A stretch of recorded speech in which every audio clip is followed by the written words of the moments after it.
I guess I'll go next. I'm Floyd Bronson from Patterson as well. I'm a lifelong educator. By way, I'm living in Maryland right now, but I'm always repping Patterson. Yes, sir. Who's next? It looked like he froze. Looked like he froze. Yeah.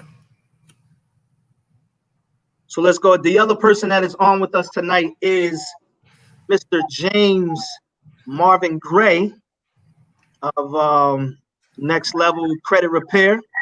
And when he unfreeze, we'll get some conversation going with him. I'm not sure if he knows that he's frozen. It looks like he's smiling there. He's stuck. But as you are logging on and as you are listening tonight, you are definitely welcome to make some comments in the comment field. You're definitely welcome to ask questions tonight.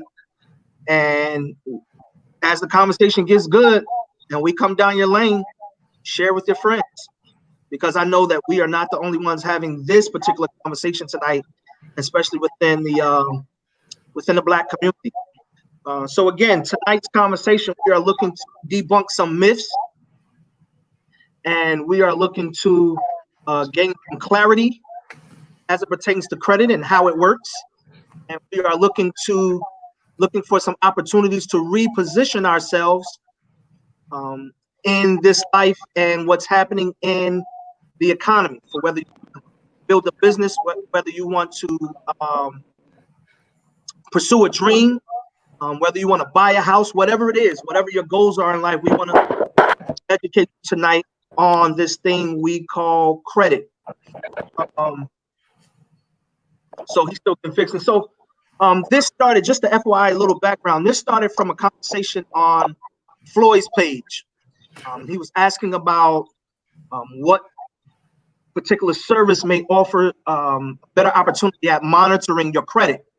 Which service or which company has some advantages other than just maybe saying or offering some generic services. So Floyd, man, let's start with you, bro. Let's give a little background, man. So where are you in your journey? How did this whole credit situation come about, man? Let's dig in a little bit and we'll get this conversation moving. Cool. Just really, I have a lot of different things that I have going on. I just welcomed a new baby girl into the family, just moved out of state. So there's just a lot going on. I'm paying an extremely high rent for where I want to be.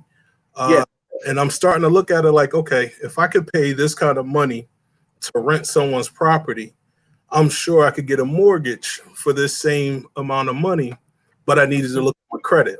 Not to mention, with the new addition of my daughter, I need a larger vehicle. I have an Accord now. I need a Suburban.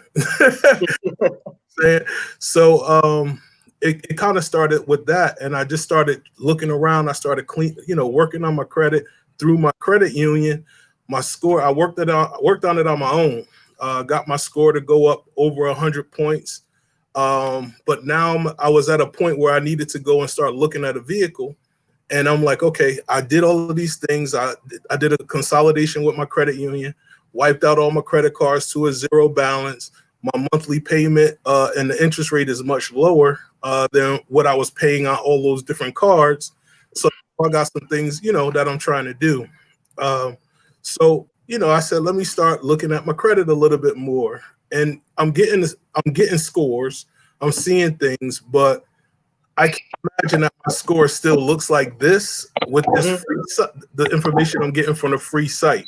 So I was like, who could I go to get a realistic credit score? Who could I look without paying an arm and a leg? You know what I mean? I wanted to kind of have a real-time vantage point on my credit. So I ended up hooking up with someone, and she gave me some information where I could pull my credit report for $1. Did that, pulled my credit report. I had to do a membership. I signed up real quick, got my information off the website, and got out of the membership, But now when I saw that my numbers were almost 30 points higher than what I was seeing on the free credit.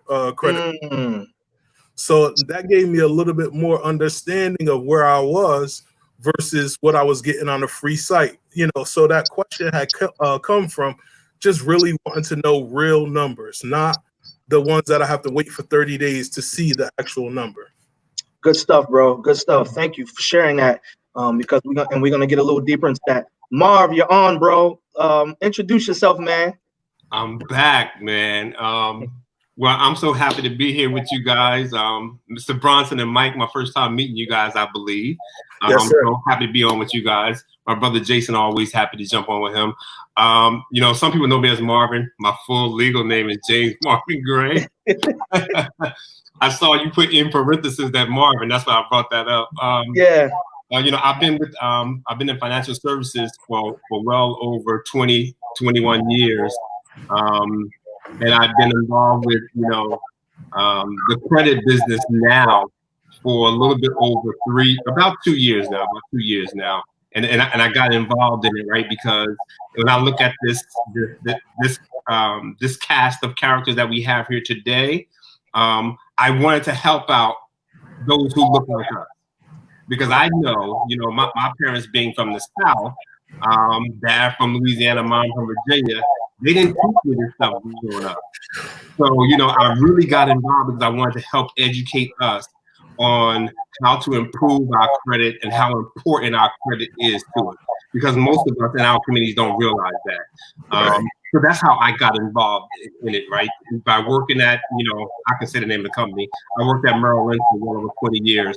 And so, that kind of really got me involved in the whole finances and money, knowing how to buy stocks and bonds. My last position at Merrill Lynch, I was the VP of their online trading desk, right? And so in having that position, I was in a lot of places with a lot of people who knew a lot about money and investing in stocks and whatever. And it was so appealing to me, right? And so that's what kind of got me involved in it. Got you. Okay. That's what's up, man. So we're going to direct this question. We'll start with Mike, since Mike hasn't spoken yet. Mike, in your experience, man, what are some of the things that we need to know about credit? You've experienced so much in your journey, and then being an executive where you are, man. What are some of the things or just give us two for now? Two things that. Yeah, well, when I think about credit, it's really simple. Credit determines where you live, how you live, and and then also where you work. I mean, when you think about credit, that's what it is.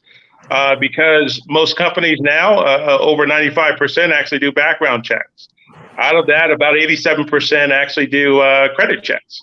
So it can determine where you work if you have a job at all. So when you look at credit is really, in simplicity, it's how you go about purchasing or acquiring things that you don't have all the cash in, i.e. a house, i.e. a car. But those are examples of what credit is. Yeah, good stuff. Hey, Marv, working with some of your clients, what are some of the main questions that you get with your clients? What question do you hear over and over again when you are dealing with them repairing credit? Yeah, a lot of the main questions I get, right, is how can I get this or that off my credit report, right? The biggest, of course, across all of America, student loans, right? How do I get student loans taken off? All these collections I have on my account, right? How do I get those things off? And I really, really do want to piggyback off of something Mike said, because this is what I think we don't think enough about is important. Your credit determines so much about your life, where you live and where you work. And that's why you have to take it much more seriously than we have been. So, when people come and ask me, how do I get student loans off? How do I get medical bills off? I got a bankruptcy. I have a tax lien. All of these things that are on their credit report, it's kind of slowing them down from progressing, from getting ahead. Nobody has taken the time to really look at it. And Mike is so right. I've sat in that seat before. You go for a job for instance, in financial services or a bank, you go for a job, you can have the qualifications, you can have the skills, you can have the education. But if your credit report has some negative stuff on it that they deem that you are not trustworthy with money about, they are not going to hire you for that job. So you disqualify yourself out just straight from the door. And so that's why it's so important that we get a handle on it, that we understand it. Good stuff. Floyd, you want to jump in with a question? Anything so far? Or you good? No, I wanted to address the fact of student loans. Yeah. Like, am I too loud still, Mike? You're good. Jay. You're good. Like right now for me, I have like $214,000 in student loans, and there's very little that I'm gonna be able to do to address that. You know what I'm saying? And I guess I'm like one of your clients, Mar. How do I deal with that on my credit report, so that I can, free up some of those points so that I could do the things that I need to do? I think we push education so much, but we don't educate others about the impact that taking on all of these student loans, getting these degrees, and those degrees don't pan out to professions that will help you pay for those degrees. Right. Right. No, that's a great question. And Mike, you can piggyback. Jump on to here if I say anything amiss or you want to add something to it. But here's what I would say, and this is what I say, not just about student loans, but with anything that's on your credit report.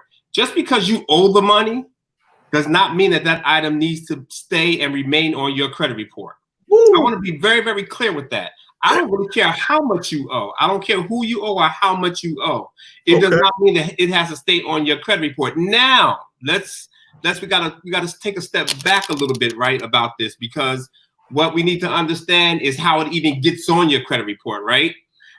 You go out to a bank, you go out to a car dealership, you go out to get an apartment, they make a decision to report your financial behavior to the credit bureaus. Right. So most student loans, they'll report that. Navient, all of them, they'll report that stuff to the credit bureaus, and the credit bureaus will put that on your credit report. But because you owe that money, the amount of money does not matter at all. At all. And I tell people, because I get a lot of questions a lot of time, well, I have this collection coming, I have this collection. Listen, just because you have a collection does not mean it has to stay on your credit report.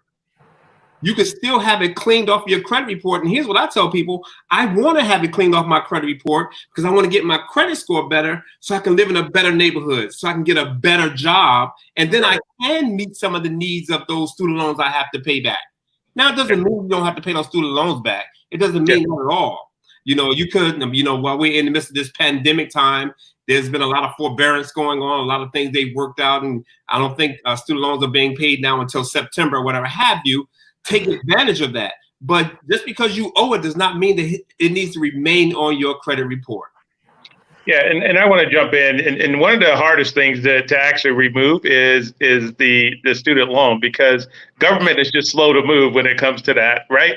And then most often that doesn't get moved. You'll have to pay that in a lot of cases. But when it comes to collections, to the point that James was making, the point is that the law is on your side. So a lot of stuff can get removed regardless of how much you owe, just based on the law alone. Yeah. A lot of collections, what people don't know is when it comes to collections, what they do is they sell off these debts. So a lot of companies sell off these debts to collecting companies, and it can change hands 2, 3, or 4 times. By the time they've done all that, the question you can do is you can actually do a challenge of it. It's called an 809, right? An 809 letter is basically, when you look at the Fair Credit Reporting Act, it's 809 because it's a section of that act, right? And what you can do is make them validate, one, that you owe that money. What's the account, where they get it from, how much you owe. In a lot of cases, when they've actually exchanged hands many times, they can't do that. They have 30 to 45 days to validate that, right? If within 30 to 45 days, the credit bureau can't validate, they have to remove it. That's by law, right? So a lot of times that's what happened. Now here's the catch though. If they happen to come back later and verify that after that time, it can get added back to your report, right? But the law's on your side when it comes to a lot of that, because collections is one of the worst things you can have on your credit report. But the law's on your side when you start counting down the days, the 30 to 45 days. To James' point, just because you owe it doesn't mean it can't come off your report. It's up to them to validate it and verify it. If they can't, they have to remove it. And I'm sorry, Jason. I don't want to keep going. Let's keep going. I got you. Don't worry. Yeah, absolutely. I'm going to jump right on something that Mike talked about, right? Because it's all about verification. Here's the thing. We know that there are over 80% of all credit reports have some sort of an error on it. Okay? Let's keep that in mind. If you're taking notes, people, I want you to hear this as well. Over 80% of all credit reports have some sort of error. So if you have student loans, you have collections, whatever have you, it is the responsibility, according to the Fair Credit Reporting Act, of the credit bureau to verify that information. They have to verify it. So, and they have to verify not just your name and not just, who that company is. They got to verify it down to the very penny. Yep. If that loan is for $11,000 and they have on your credit report that you owe $11,868, that is incorrect. They've got to take that off your credit report. And the reason why certain things sit on our credit report so long is because we don't go after the credit bureaus to have that information updated and or changed. And by the law, you have every right to do that. Yeah. Good stuff. Good stuff. While we are talking about that, TJ, did that help with you asking to clarify the validation? You basically, Marv, what you just said, you said verify and validation interchangeably. Cool. Yeah. All right, great. So everybody, just want to let you know, Naeem, aka Floyd Bronson, is a good brother, grew up with in Patterson. So he is up here helping to get and pull out information from the two. We're gonna call them our financial experts for the Live with Jason Moody show. So he is helping me. Let's not go that far. Well, let me also give this disclaimer. You cannot come back and hold anybody liable to anything that is said tonight. They are telling their personal testimony. All right. And you can take that. But while we're talking about the whole credit validation and verifying process, Marv, what are a couple of the different models that companies and banks are using to determine our credit worthiness? So, there are two really basic models that that scores us today. Two scores. You have FICO, and that's the Fair Isaac Company, and you have Vantage, right? So you have those two basic scoring models, or those two basic scoring companies use various models to give you a credit score. All right. Now, I want to be clear about that because some people don't even know that there are really, and I don't know, Mike, you might be able to confirm this for me, 9, 10, 11 different scoring models based off of what you're going after, right? Wow. I know we hear about, here's my credit score, but, they have another scoring model for auto loans, they have another scoring model for bank loans, they have another scoring, but those two, FICO and Vantage, are the two that are most commonly used, all right? FICO is the biggest. Yeah. FICO is the biggest. The Fair Isaac Company, and I believe they've been doing it since maybe 1989 or something like that, 86. I know it wasn't that long ago. And then you have Vantage. Vantage didn't even come on board until 2006, right? Mm-hmm. So most of your corporations, I believe, again, Mike, you can fact check me. 93% of most corporations, banking institutions, all that, they use FICO today. Yeah, and just to jump in and really just to clarify a couple of things. So you do have the two scoring models. One is FICO, one is the Vantage score. FICO actually has 10 models. They have 10 versions. Yeah. They have a FICO 1 to 10. Yeah. What's actively in use now is FICO model is the version 8, right? Yeah. Yeah. And 10 I'm gonna tell you, 10 is gonna cause everybody's score to drop. But the good thing for a lot of the consumers is that banks and a lot of institutions don't like to change their system to that quickly to go to 10. So you also have 9 as well.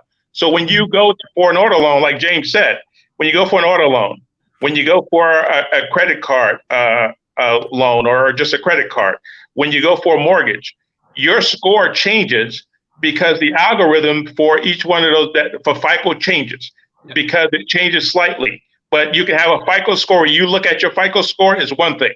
When a car dealership looks at your FICO score, it's another because the algorithms change based on the type of loan you go and look at. Now, VantageScore actually has 4 models. VantageScore has 1 through 4. The VantageScore actually was started by the 3 credit bureaus to compete with FICO. Yes. So and now it's funny because the credit bureaus still use FICO, as James indicated, but they started this VantageScore to compete with FICO, and the way they score is slightly different. A lot of times you'll go on, Credit Karma uses VantageScore, right? You'll go on there and you'll notice sometimes your score is a bit higher than FICO in some cases because they're scoring. One of the biggest difference between the scoring, FICO emphasizes about 10% of the score based on like new credit. When you go and apply for new credit, when you look at VantageScore, they don't actually put too much emphasis on that because you can just go get a credit card. You don't have debt. You just say you apply for a new card. You may not have gotten paid for anything on that card. It's just the balance is at 0. FICO will ding you just because you applied for new credit. Right. You haven't picked up any debt. You just got a new credit card. Right. On the VantageScore, they place little emphasis on that. So that's why there's a difference in the variation of how they score. And then on the VantageScore, it's usually high impact, or low impact. Or they do most influential, slightly influential, versus in FICO, they have hard scores and hard percentages, 35, 30%, and so forth. Right. That's good stuff. That's good stuff. Before we move forward, Mike, real quick, let's go back. Can you explain the 809 letter? Can you explain what it is? So the 809 letter, it references the section of the law. So the Fair Credit Reporting Act, I think I got it wrong. I think it's Fair Credit Protection Reporting Act, is a law that they actually put in place. And then there's a section in Section 809. That's where it talks about you have the right to actually understand from a collection agency what the loan is or what the account is from, if they have a collection entry on your credit report, you need to know the details that James talked about. What is the account number? Where did the loan originate? What's the amount? What year did the loan start? You have by law the ability and the right to actually understand everything about that. And by law, they have to validate and verify all those things. So before, when someone calls you up and says, you owe X amount of money, we need you to pay, your first question should be, I need you to verify that. And what they'll usually do is they'll say, okay, we'll verify. In a lot of cases, I work with people, they don't even get a call back after that when they ask them to verify. The other thing too is, since you said the 809, there's also what they call a 609, right? This is where it gets a little bit confusing because the 609 is a similar. It's a dispute letter that you send, but it references the Fair Credit Reporting Act, right?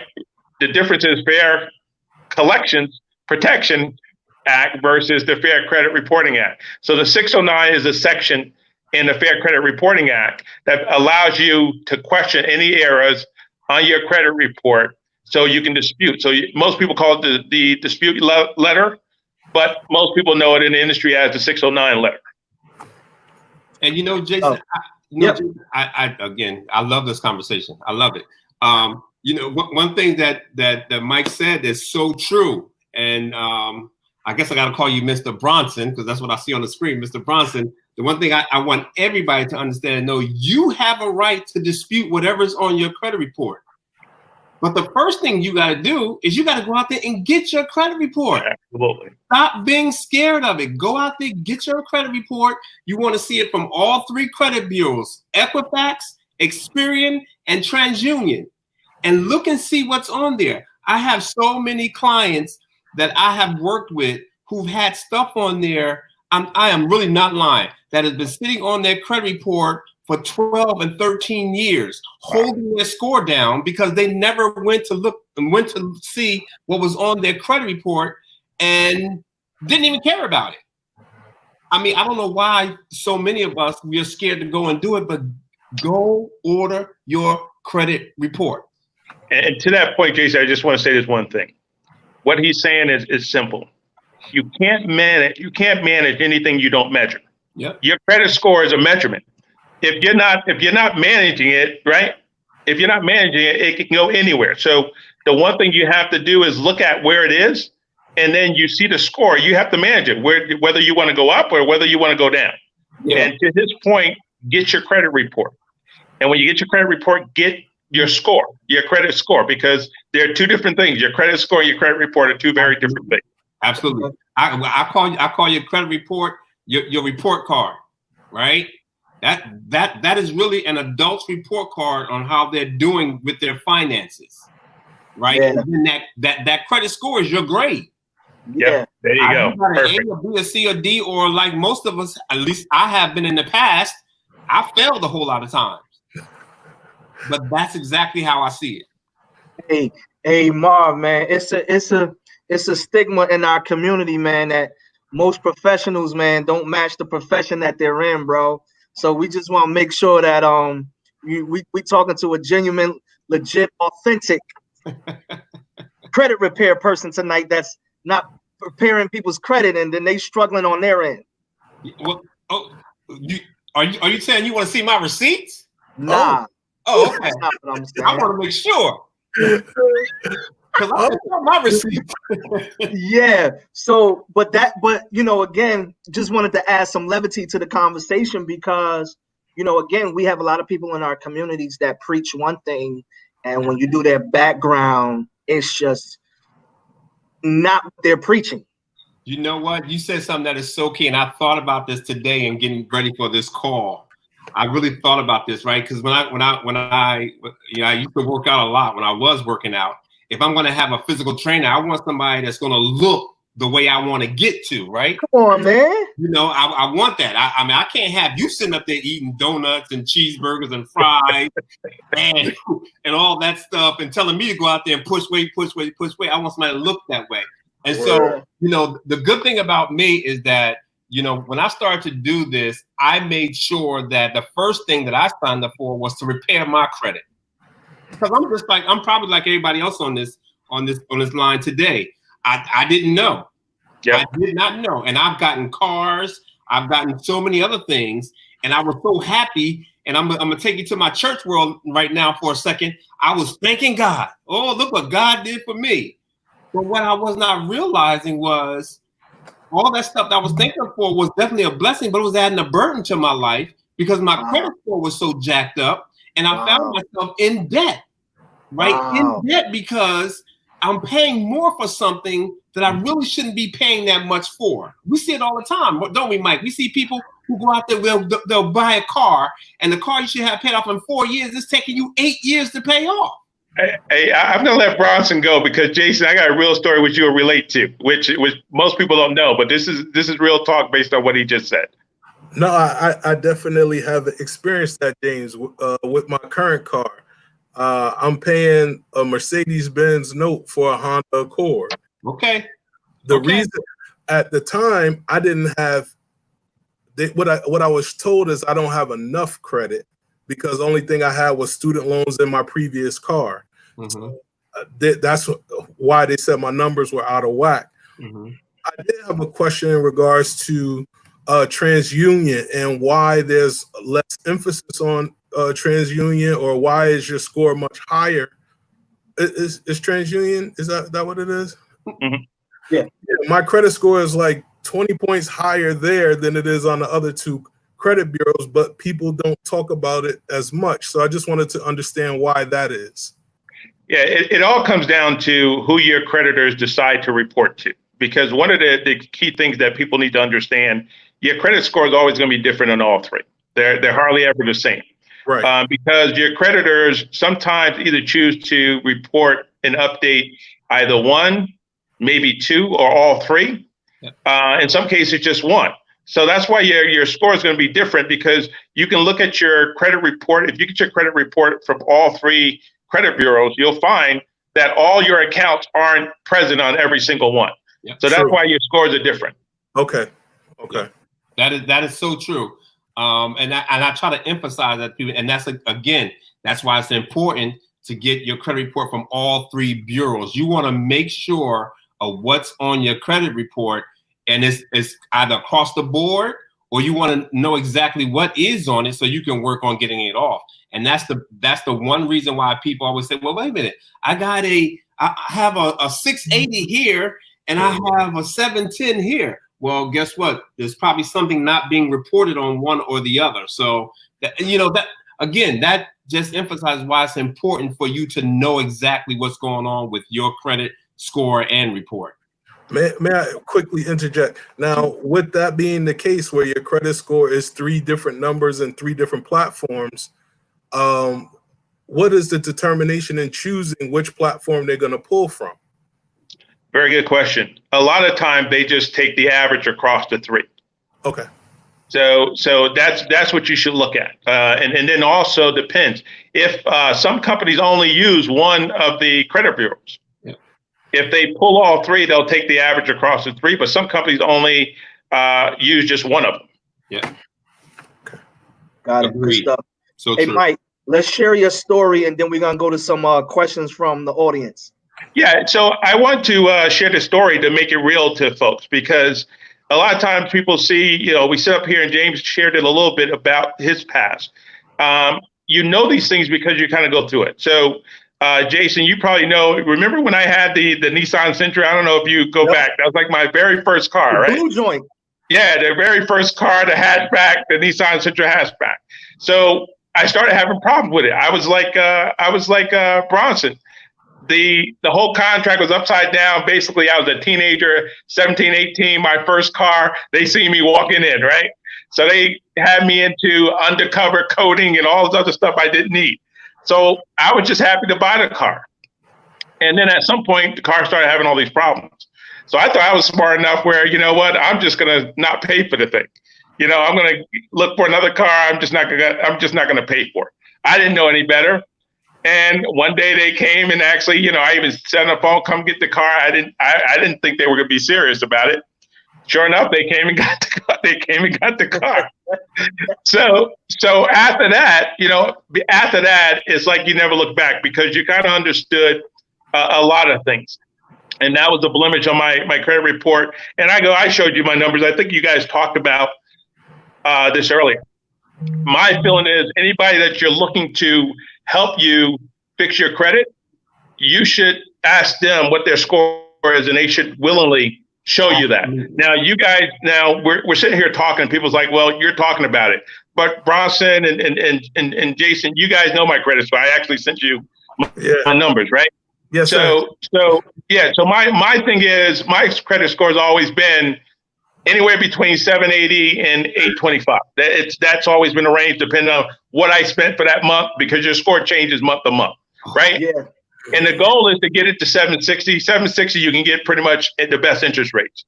But I think it's important when people talk about repairing your credit and services, they should be willingly able to show you their credit score. And then if they had a journey, they should talk to you about it as well, because that lends more credibility. Shout out to Marv, that's rocking the 800 plus. All right, we just gonna leave it there. Shout out to James Marvin Gray, that's rocking that 800 plus on tonight. And not an 800 BMW. Not. Oh wait, I get an 800 plus. So let's you saw my score. Wait a second. That's Look, what I want an 800 plus. Come on, Floyd. Let's go. Let's get there. You can get there. I do want to say something. I do want to piggyback again off what Mike said. He is so right. Again, it goes back to, with anybody you're working with, because a lot of people question our services. I get it. I get it. Some people have been scammed. I know that, right? Some people, and not necessarily scammed, some scammed, and then some, I can say that.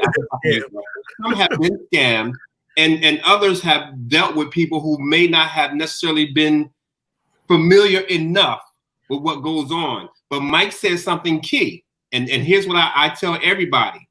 This credit score report and credit score is a game.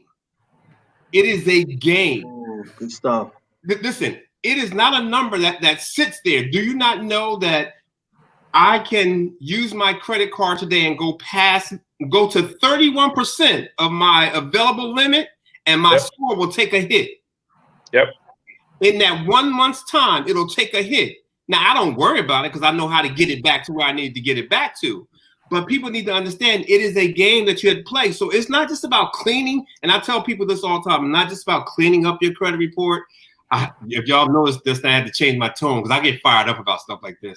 I had to clean up my credit report. But in doing so, you also got to make sure you have what we call positive trade lines, right? Positive things on your credit report that can keep your score moving. One of those is credit cards.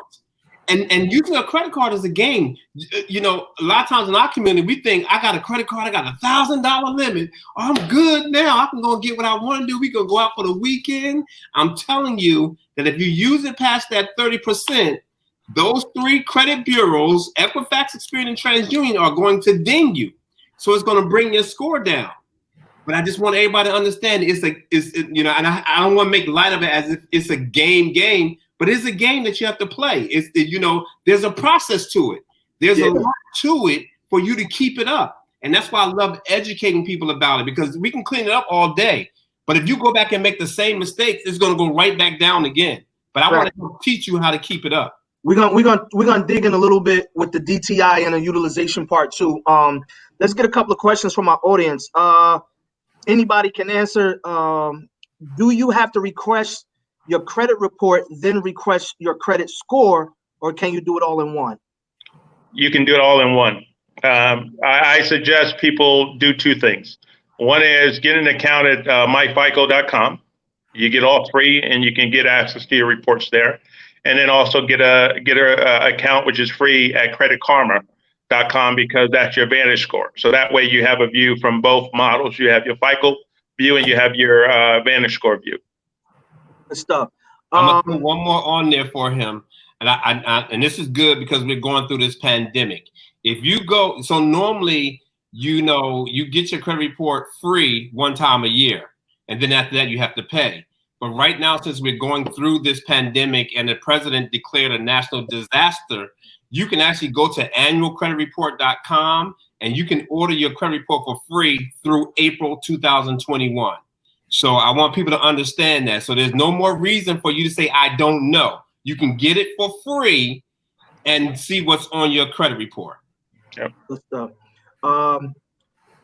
Someone made a statement, but I don't know if this is question form. Credit report and credit score, are they two different things? Two different things. Yep. They are two different things. Okay. The score is the report card. I'm sorry. The score is the grade. The credit report is the report card. Ooh, great stuff.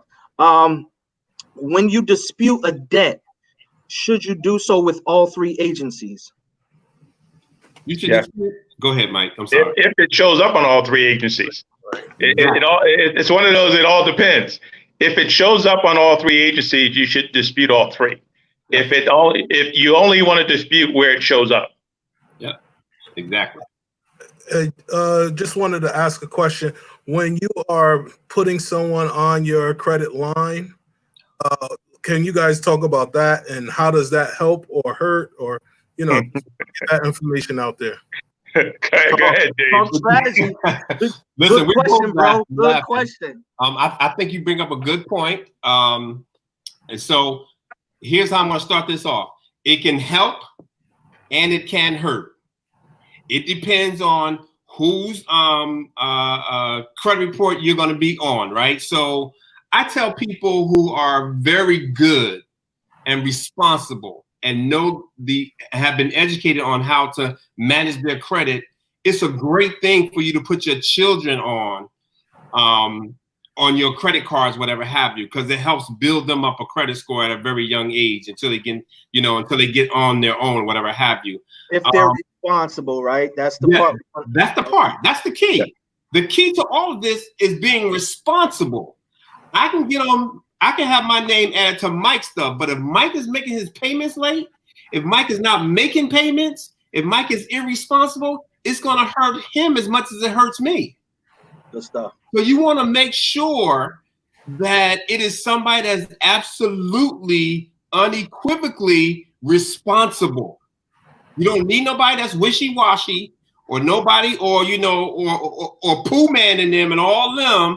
No, you need to be on there with somebody responsible that you know is going to do that. Now, if you know they can't, you need to walk away because it's going to make your situation even worse than it is. I don't know, Mike, you want to add something to that?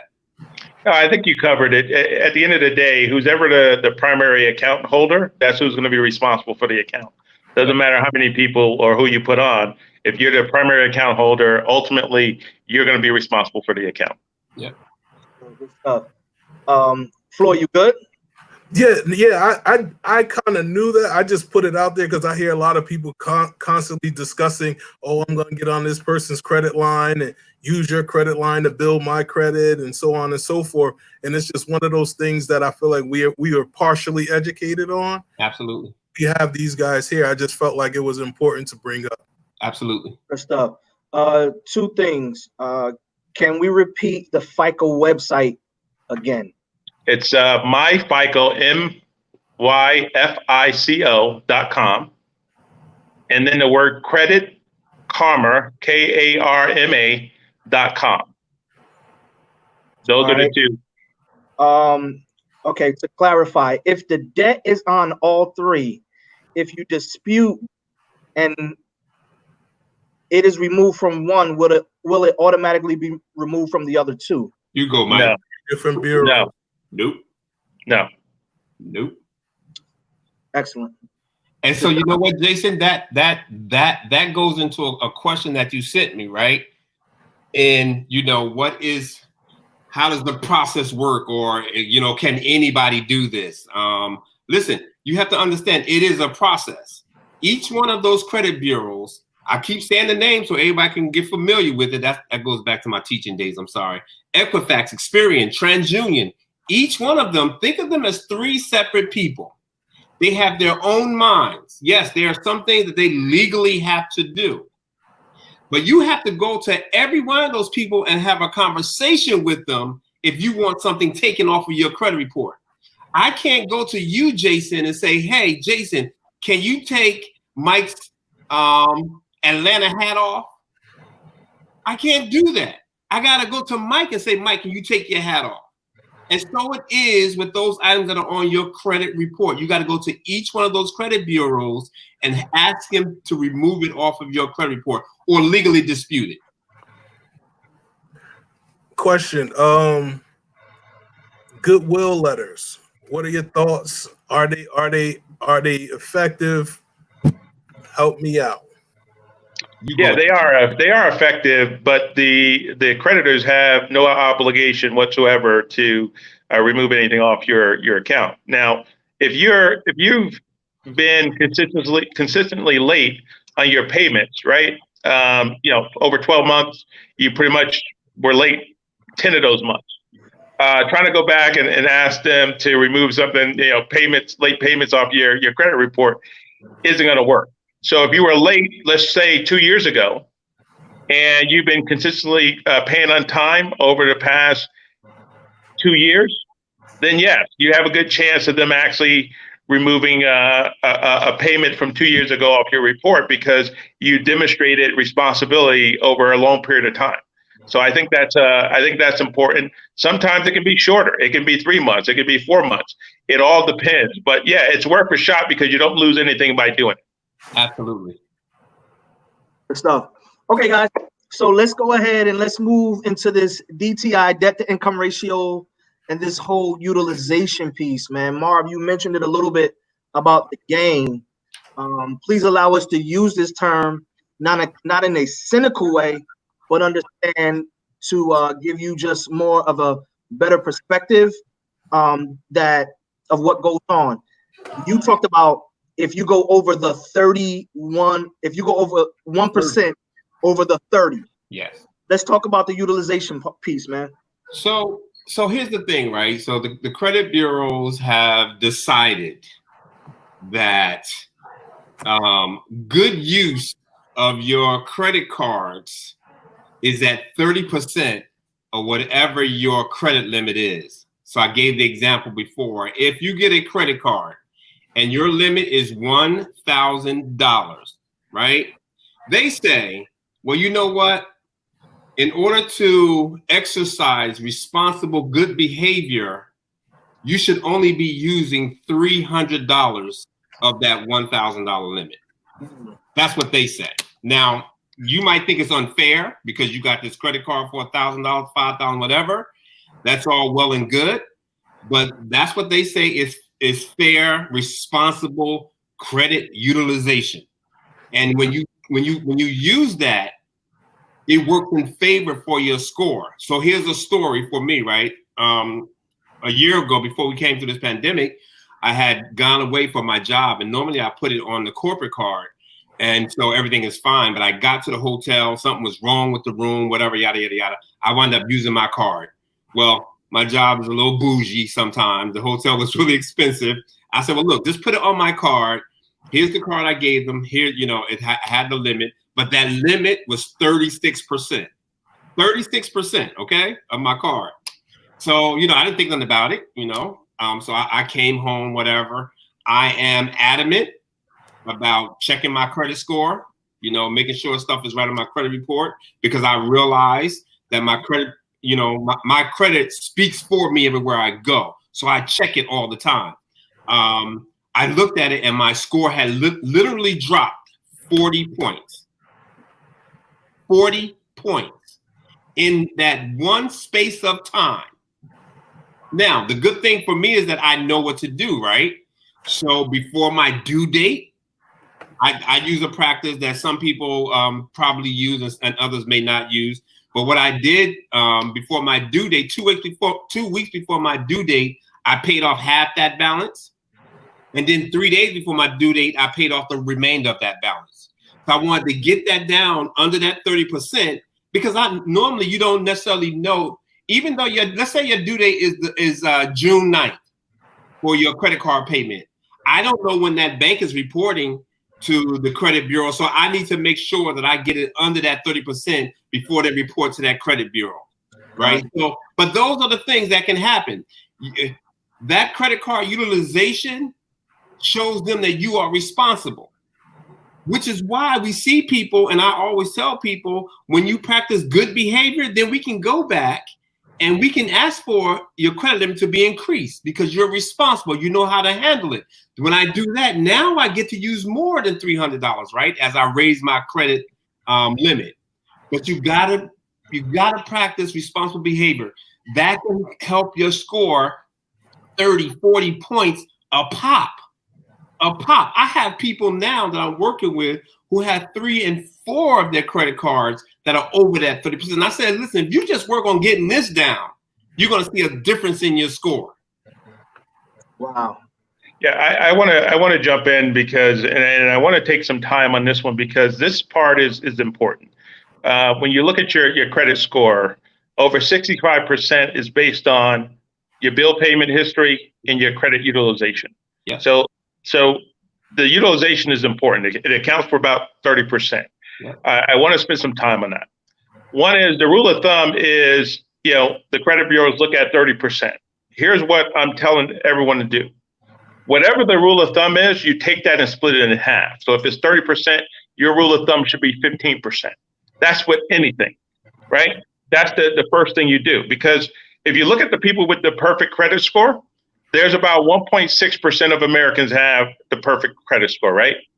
And out of those, you know what they do very well? They only use about 7% of their credit utilization, only 7%, right? So everyone's telling you 30%. What I'm telling you at minimum, what you should target is just 15% of your available credit. That's one. The other thing too is when you start looking at your utilization, it's good. A lot of folks say, oh, they don't want to use credit cards. They want to pay for cash. One is the dumbest thing you can actually do because your available credit actually increases your score. right? So that's why your utilization goes down. Now, here's why it's important. When this whole thing started in terms of the pandemic, when this whole thing started, what happened was a lot of creditors started reducing the amount that people had available for credit. So let's say you looked at the 30%. Let's use that example. You had $1,000, right? And you used $300. So if they drop your amount down, the amount available to 600 from 1,000, you're now at 50%. See where that 15% makes sense? So if you're at 15%, you're still under the 30, even if they drop it. Yeah. So you got to really look at that. So a lot of people's scores drop just because that happened. Whenever financial institutions get into a situation, whether it was the financial challenges years ago, whether it's a war, whether it's inflation, every single time they start dropping their credit limit. The reason why they do that is because more people are going to start leveraging. When people lose their jobs and everything else, they're going to start leveraging credit. Absolutely. And in most cases, they won't be able to pay that back. So rule of thumb, if it's 30%, you should target 15%. Like I said, the people with the best scores actually only use about 7% utilization. And to James' point, your score does change month to month. I think I said the score. My score was at 811. As soon as I paid off a credit card bill, it was about $3,500. It went up to 825. Yeah. So that happens month to month. Your score changes based on your activity. Yeah. So that's why you can't get all caught up in, do I have the perfect score? Don't try to get the perfect score. Try to get the right score. Right. And the biggest thing out of that, is that you should make sure that you always know your score, right? So that whenever you need it, you know what you're working with.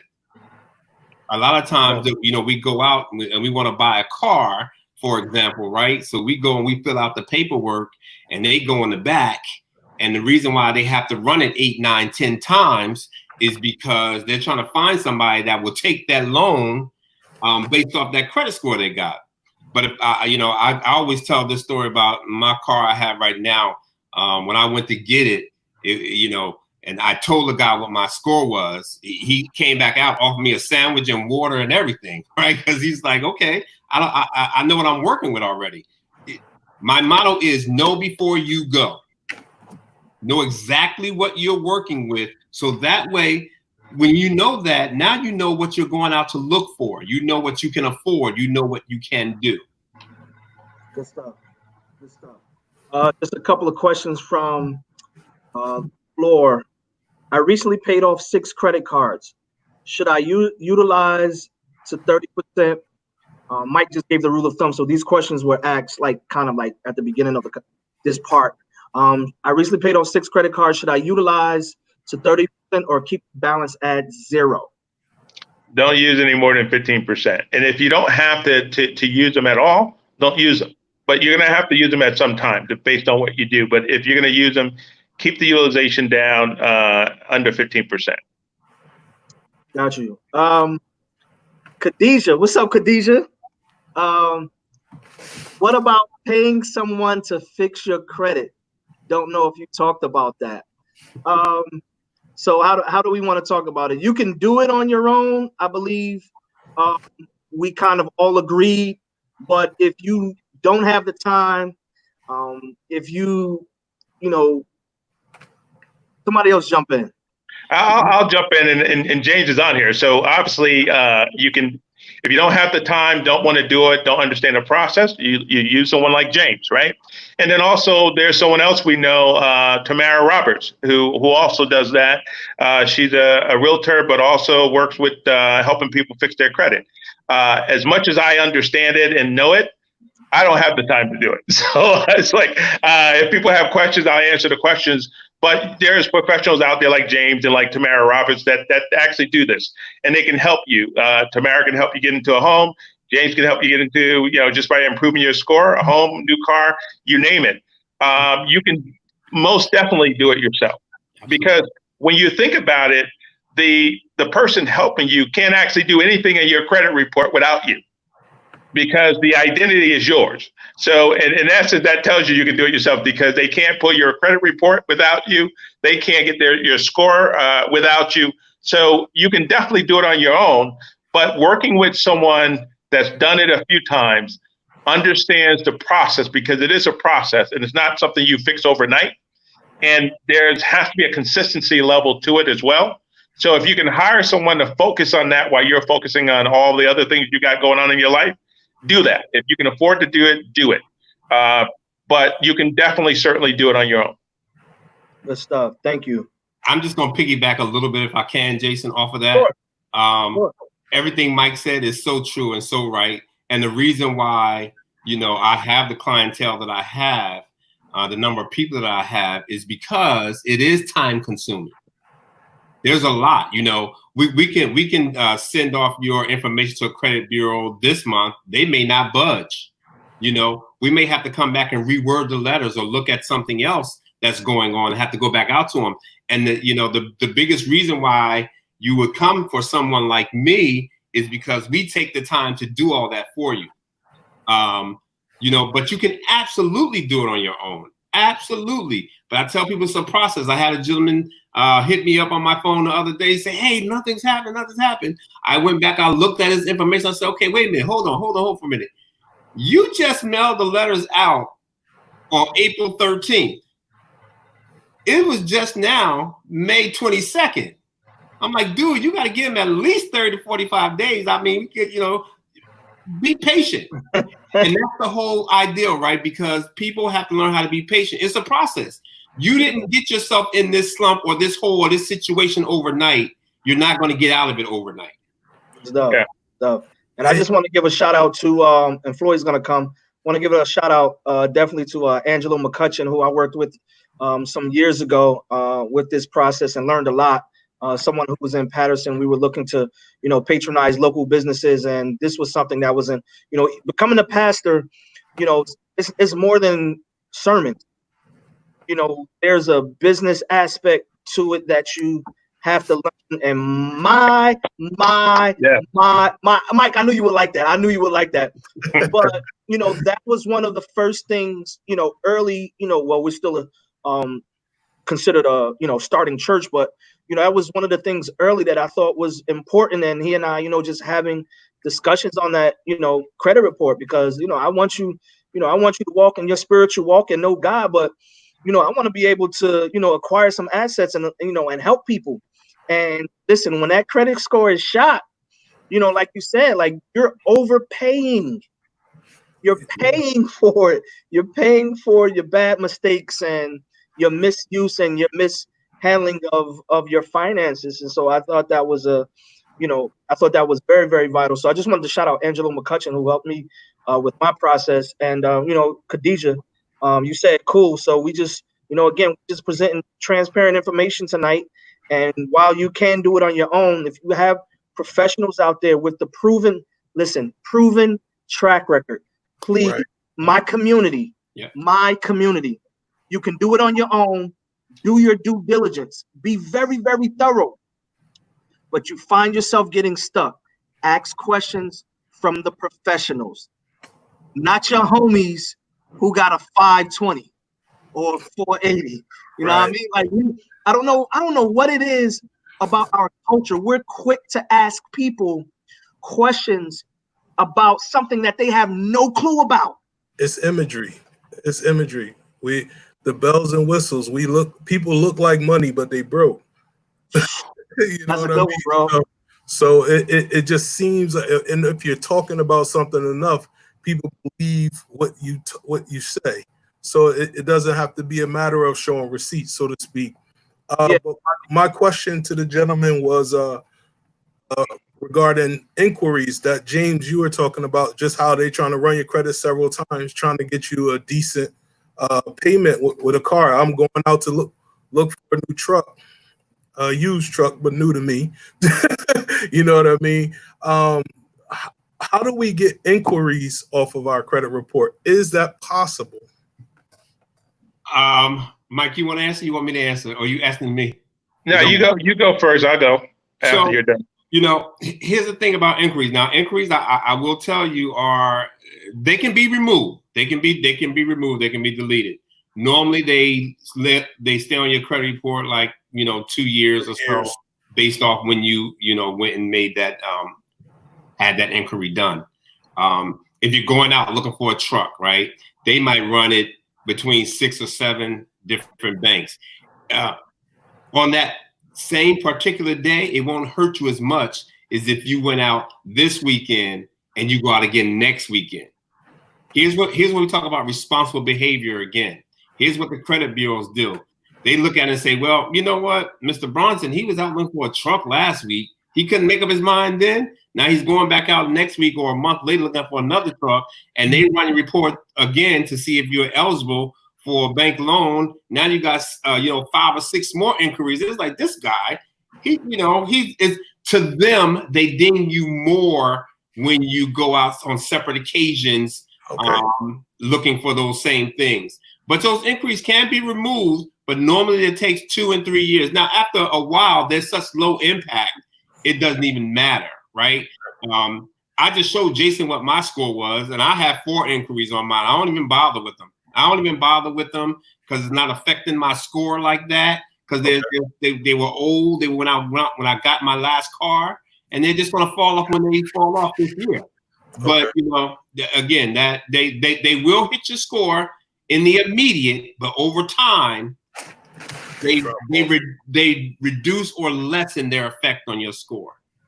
Yeah, the other thing too, if you're shopping for a car and you may go to in a week, you may go to a number of dealerships. They won't actually use all of those. They basically, and I know they did this several years ago. They won't actually use all of those. They count it as one inquiry because you're shopping around for the same type of loan.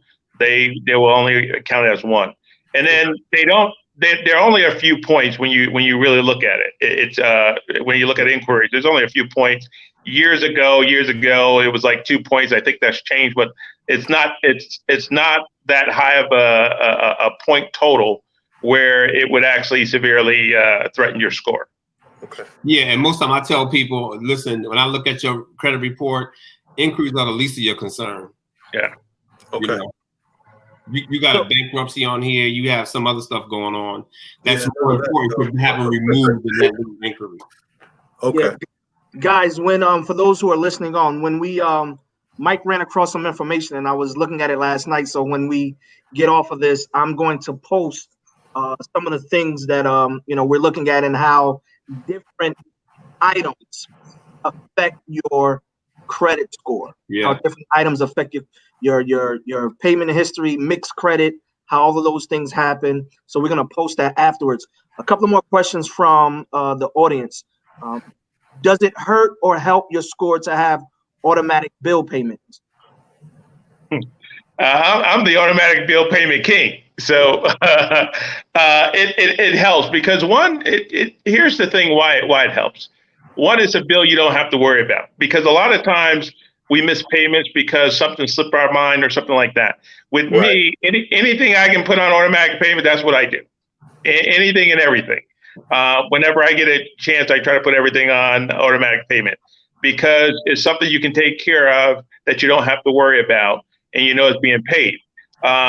One time I did slip up where I didn't extend the date where the date expired, where I said, hey, I want to do 12 payments of this. And next thing you know, it's like, hey, you didn't pay, you didn't make this payment. And then I found out that I only put 12 payments, it was on the 13th. So you have to pay attention to that as well. So, and I did a goodwill, and they actually, they didn't mark it as late because I was, pretty much paid on time all the time. But I would say use automatic payments whenever you can, because it allows you, one, to pay on time, but it also allows you to manage those things that are more important. So you don't have to worry about licking stamps, sending out bills, going online to make payments. You already have it lined up. Good stuff. Someone mentioned I paid off 2 of my cards and they were closed for not using them. How does that impact your score? Yeah, I'm a big proponent of not closing cards. Now I know everybody has their own how they feel about it, but I'm a big proponent of not closing them. When you talk about automatic payments, right? I have 2 cards that I have, and all I have coming off of it is one of them is my Netflix, and the other one is my Sirius for my car radio. Small payments, right? So that they can keep going and keep being utilized and keep in use.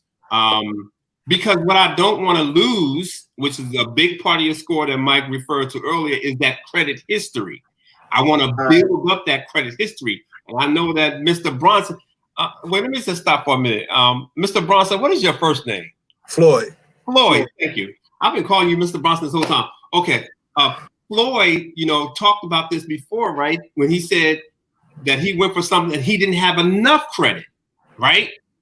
See, if I put stuff on automatic payment, if I keep some cards open, it builds up a history.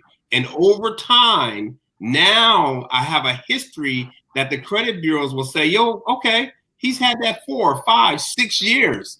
Okay, he's responsible with it. So I'm not a big proponent of closing cards. I don't get any store cards, nothing like that. But if I have a credit card, or if in the beginning I had a secured card, right? Then I switched over to a credit card. But if I have those cards, I kind of keep them open because I want to keep and maintain that history. I've had one card that I had right now. I've had it for 11 years. So that works well for my credit score as far as my credit history, which is a big percentage of those scores. And Mike can jump in. Yeah, and here's the thing. It's not just your payment history. One of the biggest things that we missed on this is whenever you close those accounts that basically have zero balance, you have a credit limit on those accounts. Whenever you close the account, you're reducing your utilization rate. Right. So whenever you close that account, if one has 5,000, another has 6,000, you've just dropped 11,000 off your available credit. So your utilization rate drops down.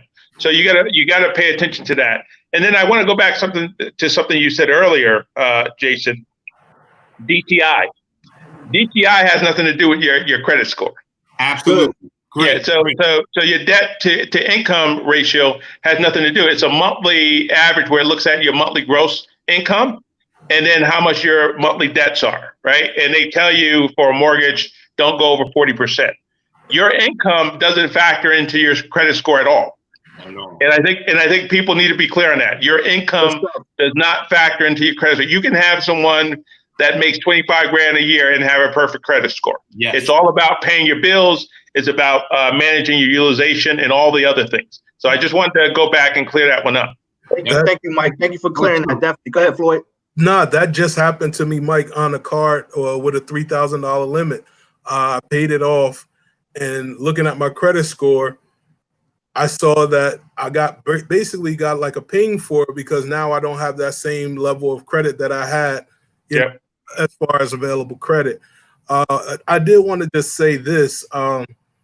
I'm definitely, open to working with someone because, but I've done it by myself. And I'll be honest with you, in the last week, I've learned more about my credit from that conversation on my Facebook page to today about my credit, what they do, a lot of the things that the gentleman is sharing, just by opening up Credit Karma, just by digging, asking questions and going into it. So it's something that we can't be afraid of. And you could be had by going to someone that's not reputable. So I would definitely try on my own first. And then if you get to a point where you're like, okay, this is as far as I can take myself, that's when you start asking those questions of these professionals. I think it's something that we all could definitely do. Yeah, and what I would say is you go to people right? I don't recommend anyone unless I trust that person. So James is on here. He's obviously done it. You listen to him. He's obviously done it. He's also lived the journey as well, right?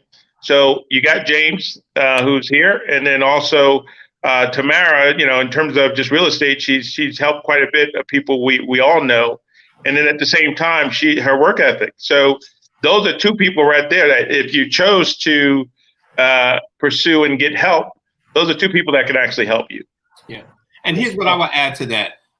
Floyd, anybody listening, anybody, in earshot of all of us, listen, make sure that you do your homework. Don't leave anything, any of your financial situation up to any individual. Yep. You do your homework. You research stuff. And anybody that you work with, if they're not willing to educate you, you walk away from them. You walk away from them. They should be willing to educate you on what is good, what is right, what you should be doing, what you should not be doing. You know, I'm a big proponent of that. Don't just, you know, tell me, okay, here's the basket, fill it with everything you know. No, tell me, why am I filling this basket up? What's the purpose of me filling this basket up? But make sure that you do your research and make sure that whoever you work with, they're willing to educate you, not just, you know, tell you what to do. Good stuff. This is good tonight. Someone says, what are the pitfalls of maintaining a zero balance? And I think we talked a little bit about the card will cancel, but even if they don't cancel the card, is there a pitfall if they're maintaining a zero balance? Here's the thing. I think you need to use the card. You can do what James talked about. Yeah. You can actually pick a card and just pay your Netflix on it every month. Yeah. You can, as long as your credit overall is good, no one's going to lower your balance. As long as your credit overall is good, they're not going to lower it because you haven't used it. They usually lower it if you have a history of exceeding your credit limit, because also on your credit report, it'll tell you what your high limit is in terms of what you've actually spent. And then it'll tell you what your balance is. If you have a history of exceeding your credit limit, meaning you have a high limit, if you have a history of that, you have a good chance of them reducing that limit. Yeah. But if you have zero, put Netflix or something like that you can pay on every single month automatically just to keep it active. Yep. Agreed. Good stuff. I'm scrolling here. Make sure. Marv, share your contact info. And Bridget, we're gonna tag Tamara. I'll tag Tamara in Should I put it in the chat or? Yeah, you can put it in the chat, Marv. And that is to Bridget Eric, who's asking, hey Bridget, what's going on? I'm putting it to everyone. Okay, cool. Yeah, that's fine. Bridget is asking, with working with someone to repair your credit, what is the average cost? Well, now costs vary. It depends. It depends. How bad is it, right? What are we talking about? I've seen. I'm not here to put anybody down or anything else. I've seen some people charging as high as $1,500 before they even do anything. Yeah. Right. For me and my costs, they're very reasonable. They're very low. We start out as low as $89, right? But it varies. It depends. Now my cost does not vary based on services. The $89 to $89, period. But the costs vary. You have some people who charge $1,500, $700, whatever. Some want half upfront, $500. I mean, I know someone who is very, very successful, and they charge, up in that $1,500 range. They're very successful with it, though. I mean, it works for some people. The people who are going to pay it are the people who are going to pay it. But you can get some as high as the $15,000 to $2,000, and some as low as probably $59, $89. Again, I'm going to go what we talked about before. Make sure whomever you decide to go with, that they are legitimate, that they know what they're talking about. And listen, anybody that you want to work with that is not willing to have a conversation with you first, I say discount them completely. Yeah, and then here's the other thing. It was a conversation, I guess, a few days ago on Facebook, and we were talking about price. You can't get caught up in thinking just because a price is high that you're going to get the equal quality. That doesn't mean anything. You can have a very expensive price, but the quality and the service is more or less like, if it's $1,500, your quality and service is probably like a $10 service. Yeah. So you can't get caught up in the price, get caught up in the value. in terms of what the person can actually do and what's their track record. Because a lot of time we think is because something costs a lot, we're going to get more value. There's going to be more quality. We're going to get better service. That's not always the case. I can tell you, in all honesty, I usually get people to call me for a lot of things, not just credit score, but for a lot of things that they've hired someone else to do, whether it's starting a nonprofit or whether it's credit repair. They've hired someone else to do it where they paid them a ton of money to do it. And in a lot of cases, I help them for free. In a lot of cases, I just help them at a very minimal fee.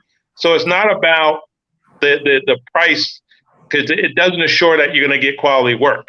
You have to make sure the person's legit. You have to make sure they understand what they're actually doing and that they can truly help you.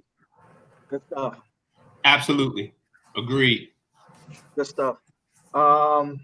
We are posting some of the information here.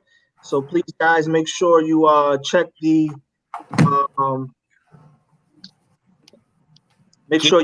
post. We just posted Marv's information. Somebody tagged Tamara already, Tamara Roberts. Okay, so Marv, you talked a little bit about having the conversation before you actually get involved with doing business. Eartha, thank you, Eartha, for joining in. Eartha likes to ask good questions. So Eartha wants to know, what's your take on MLM companies such as FES regarding fixing credit? I love them. Anyone? I love them. I love them. There's nothing wrong with them at all.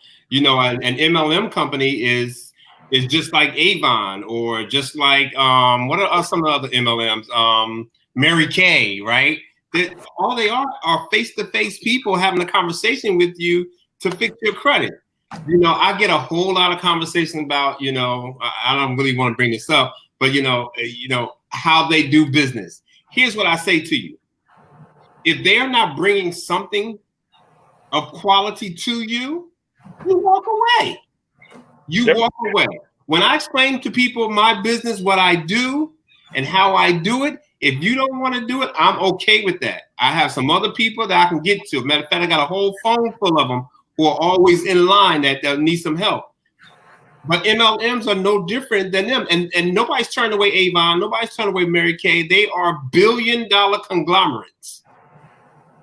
So that's all they are. They are multi-level marketing businesses. They do their job face-to-face conversations. That's how they word of mouth. And guess what? Everybody is doing word of mouth today. If you look at the pandemic, everything's going out via social media or some other way of getting the information out. But that's all. They're no different than anybody else. Good stuff. Good stuff. And I love FES. Word. Good stuff. We're going to do like one or two more questions, and then we're going to bring this to a close tonight. I believe we definitely have given enough to get the conversation started. Someone says, what happens if I don't use my... Oh, yeah, I think we talked about this. Yeah. If you have credit cards that are paid in full, if you have credit cards that are... What happens if I don't use my credit cards that are paid in full? Will my credit score drop? No. Marv, I see why you love FES. You understand, Floyd? What's that? I said, you understand, Floyd? You understand? Fair enough. I'm sorry. Go ahead, Mike. What's your answer to that? No, the answer is no, it won't drop, because basically your score improves because you reduce your debt, and then you've also increased your credit utilization, or actually reduce your credit utilization. So you reduce your debt and reduce your utilization, your score would actually improve. Yeah. Good stuff. So guys, let me ask this question. Would you say people need a strategy? People need a plan to grow, to increase, to maintain, or whatever it is that they're trying to do when it comes to their credit score? Absolutely. I think people need to first acknowledge the fact that credit is necessary. You need the education before you could develop a plan. You know what I mean? There's some terminology on here that some people probably never heard of tonight. And We just have to continue the conversation and encourage people to be diligent in getting information. We're in the information age, and we do the least amount of reading. So it's just one of those things where, it's conversations like this spark getting other people to get actively involved in understanding their credit, what it means, what it's about, what it can do for them, where they could go, where they can't go. And then you start to have that conversation, and then you derive a plan. Prior to that, you can't even plan about something you have no knowledge of. Great stuff, bro. Yeah. Great stuff. Great stuff. Good, my brother Floyd. You learned a lot. If you are watching this in a week, bro, in a week. If you are watching this, please go through the comments. People have suggested some Facebook groups that are open to the public that can give you at least some information. Marv, do you have any websites that you encourage your clients to even go to for their personal research?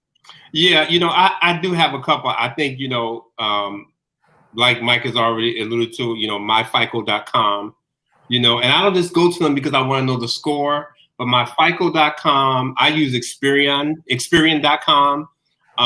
You can go to, I wrote another one down for everybody because this one is free. You can go to Discover Credit Scorecard, right? Because and you can go to credit.com because they don't talk to you about your score or show you your score, but they educate you. I think what Floyd said is so key. We need to be educated. The reason why we don't get ahead, and I put this in a post I did about people jumping on this call with me, right, is because our people are stuck. We perish because of the lack of knowledge. Yeah. And the reason why we can't move ahead is because we don't know. Well, we got to put that excuse out the window about not knowing, because with the internet, you can learn so much. So I use those sites to help educate me, and so I can help educate my customers and anyone I come in contact with, right? Because I need to understand what some of these words mean. Utilization, I need to know what that means. What are they talking about when I do that from month to month? Why is it that I don't see my score moving at all? Well, here's why, because I don't understand how to use certain things. But I think, all those sites help educate us. And then, there's always these type of forums, right? And I tell people this all the time, right? So at my church, I'm the elder over our financial kind of education, right? And so I tell people all the time, when you hear about this stuff going on for free, put yourself in a seat. Go learn. Go learn. I learned so much tonight just by listening to all of you. Mike taught me 2 other things I just jotted down and I'm going to put into action. I've been saying 30%. I'm going down to 15% now. You know what I'm saying? So, strategy. You got to find yourself sitting in the seat of the learn and never close yourself off to being educated. Maya Angelou said, when I know better, I do better. Facts. Yeah. Yeah, and I think to that point too, we got to understand, because a lot of folks who have bad credit scores, they think for the most part that they may be in the majority, right? Because especially when you're coming from where we come from, we think we all have bad credit scores. But the truth of the matter is there's light at the end of the tunnel, because the truth of the matter is over 67% of America actually have a good score or better. Mm-hmm. They actually have a 700 score better, over 67%, right? So so we're actually in the minority when it comes to your credit score if you have one below 700. So the point is, when I look at Floyd's journey, and we were talking, and he's like, he's just at 700. And a lot of folks want to get that 850. I'm like, no, get the 760, because the interest rate you pay at 760 is the same one you're going to pay at 850, right? So that should really be your journey, and it's there to be gotten, because again, 67% of America actually do it, and there's only 1.6% of people that actually have a perfect credit score. Yeah, and some of those don't even make a lot of money. So I think just to give people a glimmer of hope, you can actually do it. Yeah. Yes, sir. Good stuff. Last question for the night, guys. Again, thank you so much for lending and sharing so much of your life and your experience. Again, I think this is something that's going to continue to spark dialogue. Floyd, I thank you for your courage and your transparency. First of all, you're not scared of anything since we were little. Right? I just want to tell you that Floyd, that's been his vibe since we were little guys. Never really scared, but just posting that, putting on the post, asking the questions that even sparked this. So the question tonight that I want to leave with, if you can drop something on this, what should we be paying attention to during this pandemic as it pertains to our credit? Mike mentioned the economy, banks. What people, I don't even know if people knew that they cut off equity lines at some point. You could not go in and draw equity. They were cutting the refi. Yeah, they went up on, if you were buying a house 20% down. No, they were kind of restricting how much FHA that they went to. What should we be paying attention to a little more during this pandemic, this quarantine? Either one of you can go to finish up, and then the other wrap up. Yeah, let me talk about that, because we also should be paying attention to something that happened just before the pandemic that we haven't covered yet, and this is important to this topic. In January, Councilwoman Presley, Congresswoman Presley, she put a bill to the House that was passed by the House that would help a whole lot of people, would instantly reduce people's scores. So it's called the Credit Act. So the credit is an acronym, but it's called the Credit Act. It was passed by the House in January. And this is where, where government kind of plays and things can't get done. It's sitting with the Senate. It's been sitting with the Senate since January. What that bill does today, if you have a bad entry on your credit report, it sits there for 7 years. That bill changes that to 4 years. If you have bankruptcy, it says it sits there for 10 years. That bill changes it to 7 years. When you have a medical condition that's required, they can no longer put that on your credit report. So there's a lot of things in that bill that would actually help consumers that no one's talking about, but it's been sitting with the Senate since January.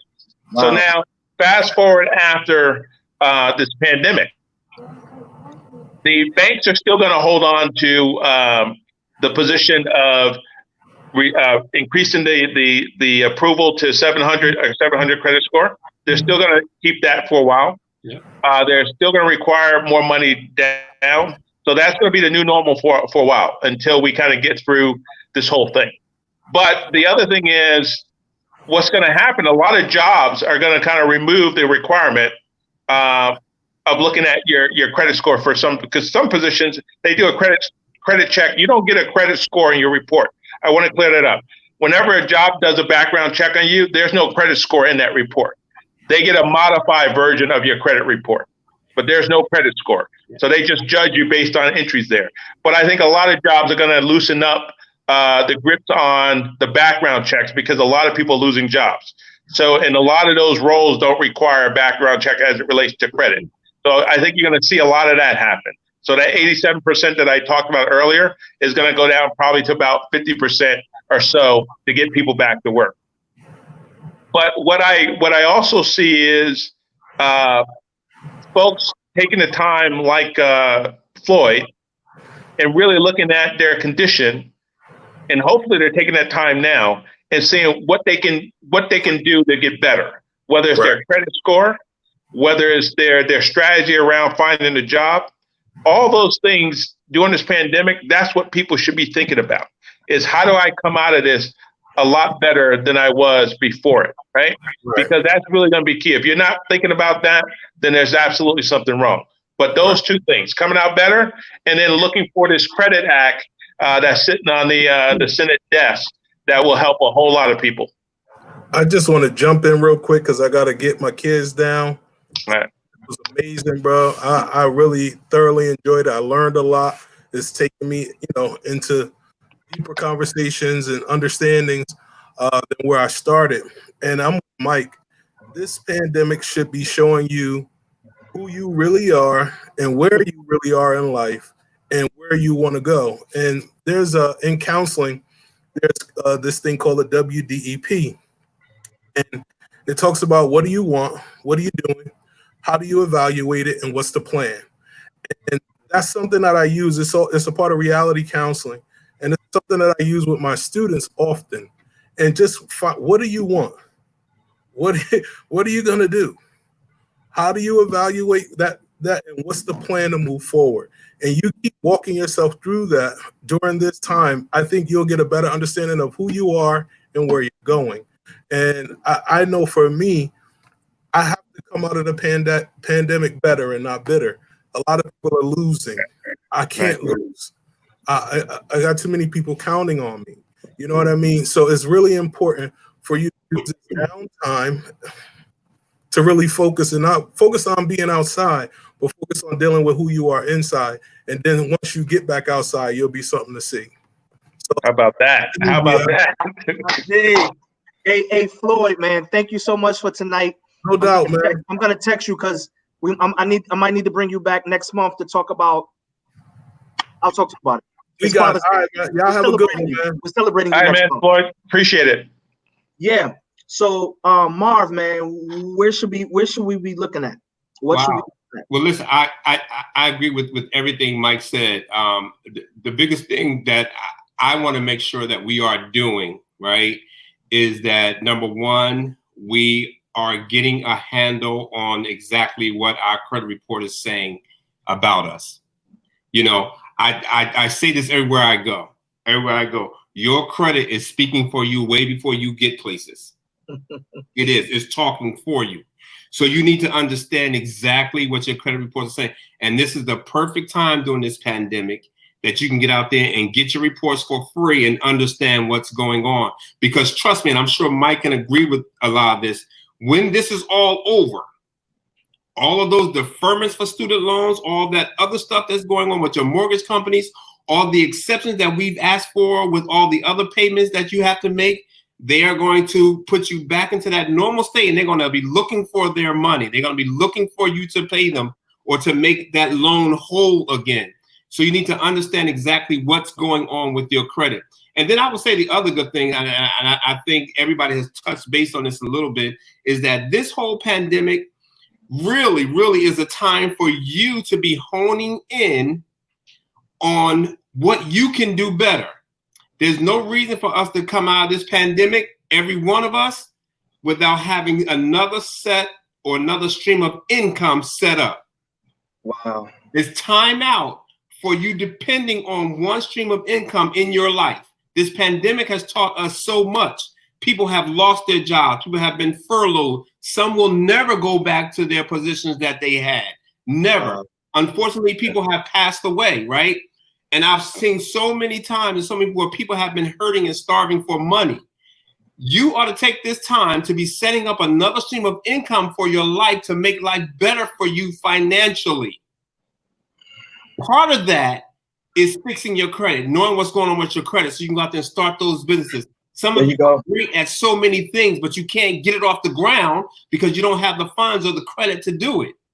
Yeah. You should be coming out of this pandemic now with another stream of income. So that's what I want us to leave here with. I want us to leave here with knowing what's on, well, first of all, getting your credit reports, knowing what's on your credit report, and not being so scared like it's a bad doctor's report. It is the mistakes of your past. From the day you pick up that credit report, everything else was the past. So those mistakes that are in your past, but you can do something about it to make it better. Yep. So if there's nothing else, I hope we've been able to encourage somebody out there to go out there and get their information, to look into it, and to make it better. You can do this. And Jason, three things. So let's end how we begin. Your credit score determines where you live, how you live, and then also what it's going to cost you. That is really that simple. Yep. Absolutely. Good stuff. Good stuff, man. I really, really appreciate you guys. Everybody who has chimed in tonight, thank you so much for your comments. We're going to be talking more about this. We will talk about, building wealth, how you can leverage credit. More deeper conversations are coming. But again, I thank Mike, I thank Floyd, I call him Marv, for laying the groundwork for tonight. And I just want to share something. Like at the beginning of all of this, some of this, even for me creating this content, started. Mike was hosting Saturday nights with the group of us. Many people don't know that. It would be a group of us, and we were just talking about how the pandemic was affecting our individual industries. We had different professionals from around the country that were impacted by it, and we all were in the hustle and bustle and in the beginning of making the necessary changes. And so, salute Mike, to your wisdom, your experience in life, man. Really, really appreciate your give back. And I appreciate what you guys have lended to us tonight for our lives to get better. So greatly appreciate you. May you have a great, night. Go ahead, Mark. Can I say this real fast? Thank you for providing absolutely for us to share this type of information, right? No Again, I don't, this is not being a dead horse, but we are destroyed for the lack of knowledge. So thank you for, because you could just decide to just stick to pastor stuff. You're a pastor and all that good stuff. You can decide to just stick with that. But when I followed you, you already know that I've seen all the, the kind of talks that you do, and you cover a wide gamut of information. So thank you so much for providing this, this platform so that we can share. Absolutely. I want us all to be better. I know Mike feels the same way. We want everyone that's listening to us to be better. It doesn't matter what your race, your color is, but definitely in our communities, we want us to be better, and we cannot do that if we're not getting the information. Yes, and Jason already know. Jason's a bad dude. He already know. He's a bad dude. Much appreciated, brother. Yeah, absolutely. Guys, have a great night. Everybody have a great night. Love you. Thank you. Too. Love you, man.